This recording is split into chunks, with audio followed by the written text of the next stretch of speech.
The Humble Trekker channel is going to show you how the Humble Strop Block is going to keep your knives tip top.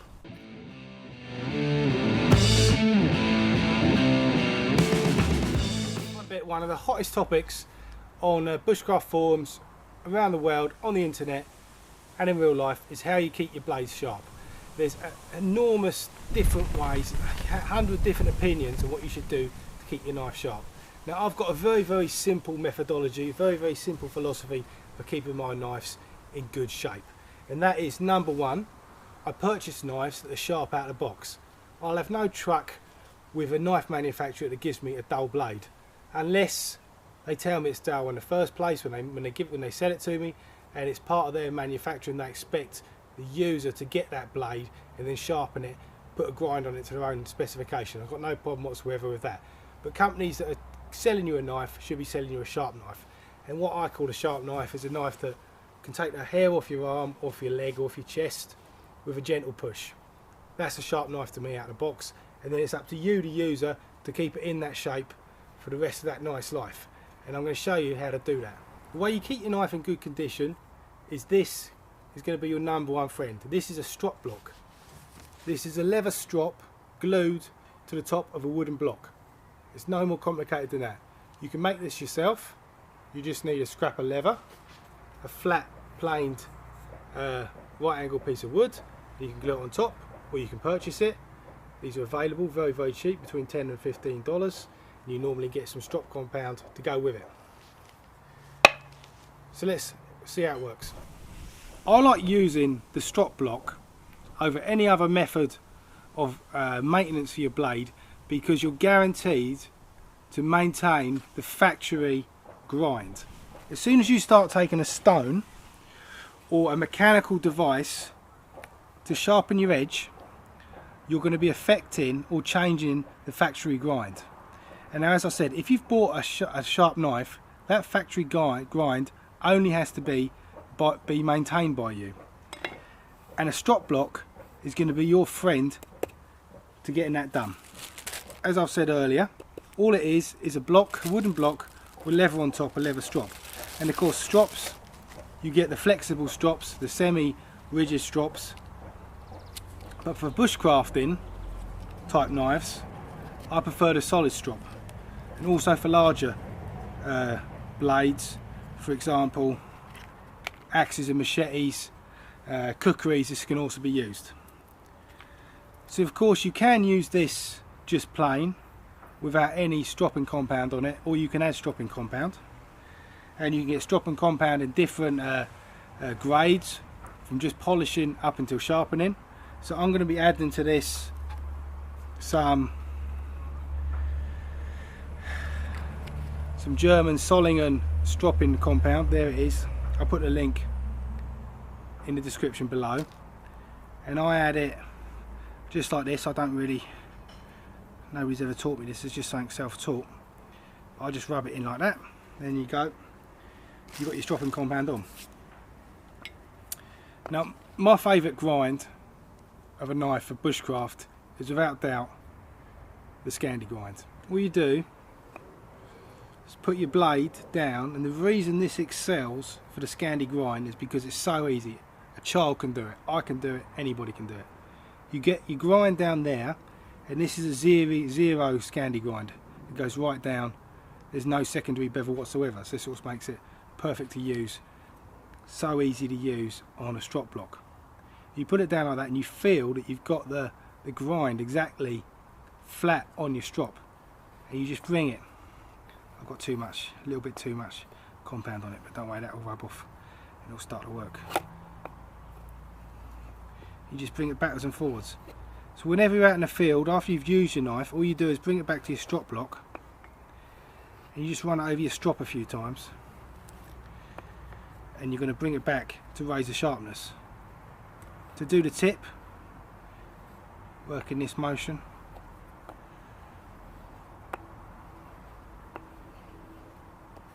And then I've got to do the middle third, which I've not done yet.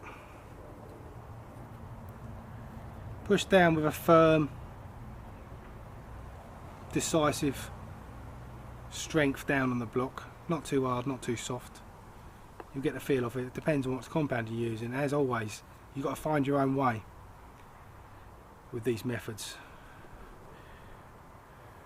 These are only just guidelines that you'll be able to get you started.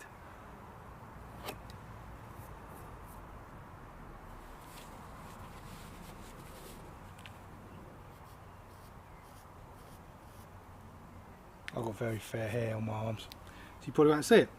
So there you go. That's how you sharpen a Scandi grind. It can work on all types of knives. This is a very small flat ground Swiss Army knife. On this one, you find the actual bevel, so you're going to have a slightly higher angle here on the block, and you work backwards and forwards. And I'm not doing this on camera, it goes faster. I'm trying to keep it in shot, show you how to do it. So I'm working a bit slow. See a lot of paper cutting on knife reviews, and they go like this, cut like that, to show you how sharp it is. That's not going to, any knife will cut like that if it's half decent. You've got to go on a straight down push like that. No slicing, straight down push. If you can cut like that, you know you've got a sharp knife. So that's a flat ground we've seen sharpened. This is hollow ground with a secondary bevel. It'll work just as well on this. It's the same principle as with the full flat ground. You just find the secondary bit or the bevel, and you just pull it backwards and forwards.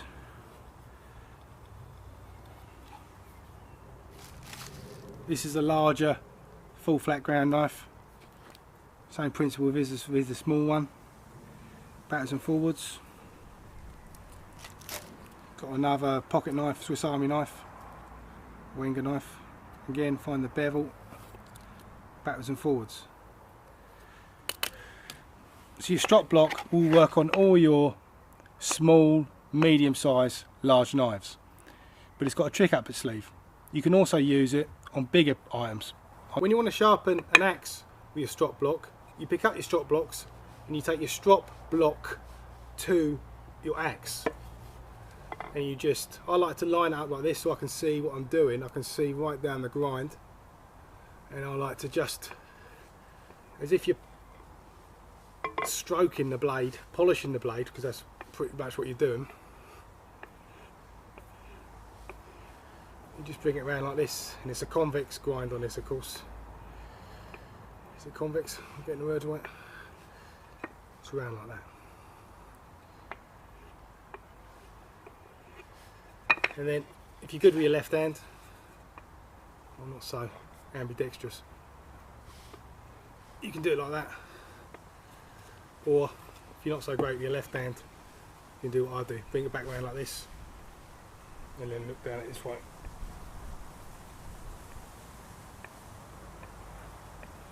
There you go. That's nicely maintained. It's another hot topic. How do you sharpen your kukris? Not a problem. Get your initial sharpness good, and then you can just maintain it with your strop block. Same principle as with the axe.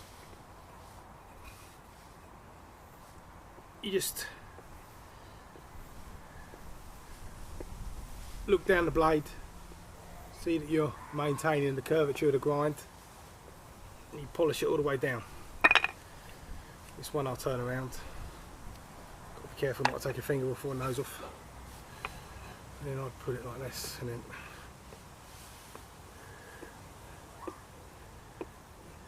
work on it all the way down like that. Maintaining your blade. So with a strop block, if you've got a sharp knife, when you're finished using it, every couple of hours after use, you just take your blade to your strop block. You won't have to go near stones, you won't have to go near any piece of mechanical equipment. This will keep you going, and you'll be able to keep your knives in good condition with this for a long, long time, until eventually you probably will have to take it to a stone and put a new grind on it. But just using this extremely cheap piece of kit is going to keep your knives working for you in the most effective way possible. This is going to look after your knives. How do you look after this? Well, all you have to do, if you want to use strop compound, use strop compound. But the strop compound, that's going to get gunged up after a while. You're going to get rid of that, and all you do is you need a good 90-degree spine of a knife, or any sharp piece of metal basically, and all you do is you scrape off your compound like this, and that'll bring back the leather surface. You can see it coming off, and then you can just reapply the compound, and then you're good to go again. Okay guys, hope you've enjoyed this little video about the Strop Block. I'll see if I can find links to either this item. I've had it a while, so I might not be able to find it, or I might be able to find a similar product, so you can see it on Amazon down below and purchase one if you want. Or you can see, I'm sure you can work out how to make this. You just need a block of wood and a piece of leather glued to the top. Strop compound, there's about a million different types of strop compound out there. I say buy one, buy two, experiment with them. I don't know which is the best one on the market, because I've not purchased every single strop compound on the market. Thanks for checking out my channel again. Really appreciate you watching. I appreciate all of my subscribers, and if you're not already subscribed, please click down on that subscribe button, and I'll be seeing more of you in the future. Take care guys, and don't forget, keep it your way.